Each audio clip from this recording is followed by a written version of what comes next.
করব, আগামীকাল থেকেই আপনারা দোকান খুলে দিন। আমাদের ছেলেরা আপনাদের দোকান পাহারা দেবে। প্রতিটা এলাকায় এলাকায়, প্রতিটা এলাকায় এলাকায় বাজার, শিক্ষা প্রতিষ্ঠান, ধর্মীয় উপাসনালয়, মসজিদ, মন্দির, মাদ্রাসা বাংলাদেশ জাতীয়তাবাদী দল আপনাদের পাশে থেকে পাহারা দেবে। এরপর থেকে কোনো বিশৃঙ্খলা সহ্য করা হবে না। আমি পরিশেষে বাংলাদেশ জাতীয়তাবাদী দলের প্রত্যেকটি এবং অঙ্গ সংগঠনের প্রত্যেকটি নেতাকর্মীর কাছে আহ্বান করব, আপনারা স্ব স্ব এলাকায় যে যদি কেউ বিশৃঙ্খলা করে তাদের তালিকা করে আমাদের কাছে দল থেকে বের করে দেব। বিএনপিতে এত লোকের কোনোদিনই ছিল না, এত লোকের প্রয়োজনও নেই। তবে শৃঙ্খলা লোকের দরকার, যাদের শৃঙ্খল, সেই বিএনপির আমাদের দরকার আছে।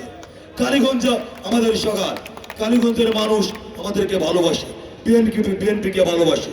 আজকে ছাত্র জনতার বুকের তাজা রক্ত ঢেলে দিয়ে আপনাদেরকে স্বাধীন করে দিয়েছে। আজ আপনারা বিএনপিরা বড় মিছিল করে দেখাচ্ছেন, আপনারা বিরাট কিছু করেছেন। আসলে কিন্তু বিষয়টা তা না। আজকে যদি আবু সাঈদ মুক্তদের স্মরণ করে না যায়, তাহলে আমাদের এই যুদ্ধটা শেষ হয়ে গেছে আমরা মনে করব।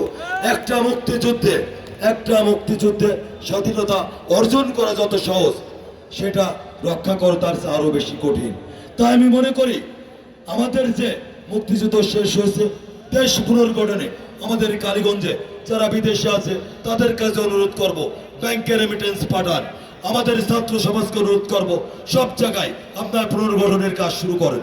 আমাদের দলের প্রত্যেক নেতাকর্মীর কাছে অনুরোধ করব, যেখানে যে সমস্যা আছে সেগুলো আপনারা সাধারণ মানুষের পাশে থেকে সমস্যার সমাধানে এগিয়ে আসুন।